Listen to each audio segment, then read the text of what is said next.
Greetings all, welcome to The Hardest Word with me, your host, Brett DeHoot. Sorry I had done with you. I don't deserve. I'm terribly sorry. Sorry, Graham. Well, the weeks and months go by, but the COVID-19 pandemic continues to roll out in ways we could imagine and in many we couldn't. Our apology today comes from Ghana. Now, it comes from a man who has tested positive to COVID-19 in Ghana. I relate to that. I didn't have COVID-19 when I went to Ghana, but I did contract malaria, and I don't think any country is good to be sick in, and Ghana was no exception. Nathaniel writes to us, and he has a unique perspective on the stigma that people who have tested positive to COVID-19 are experiencing, and it's inspired him to write this apology. An apology to my countrymen and women.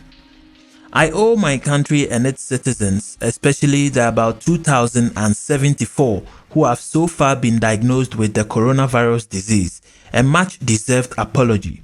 I deeply regret that in my country Ghana, victims and their contacts are subjected to nothing but stigmatization, discrimination and prejudice. For instance, why should my own family and community for that matter abandon me because I tested positive for coronavirus disease, knowing very well that it was through no deliberate action of mine that I got infected? It is rather quite ironical that the same people who tout themselves as having the long-preserved African values of compassion, communality and a we feeling should suddenly become an embodiment of rejection, prejudice and stigmatization towards fellow human beings. This pandemic has really taught us how ludicrous we can sometimes be.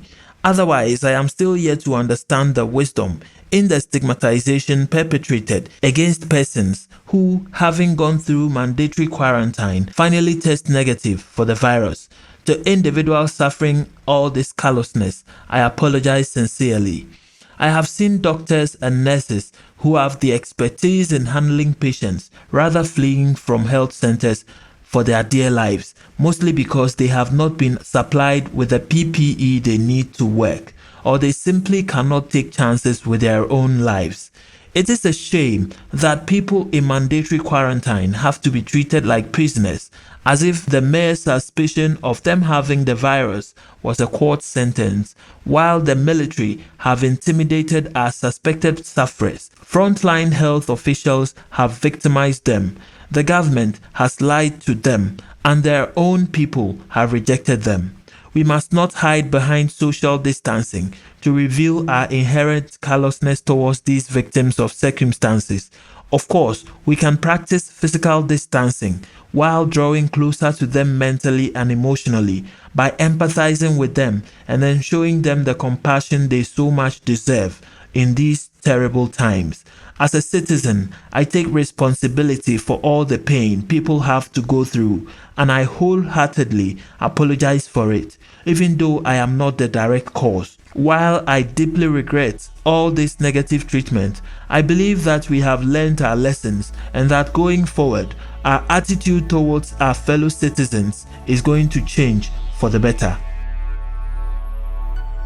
Nathaniel, I wish you a speedy recovery, and also I hope that your prediction of less stigma in the future comes to pass. It's time to bring this whole sorry business to a close. On behalf of our audio director, Brian Wallace, and me, your host, Brett DeHoot, thanks for listening. The website, thehardestwordpodcast.com. Farewell.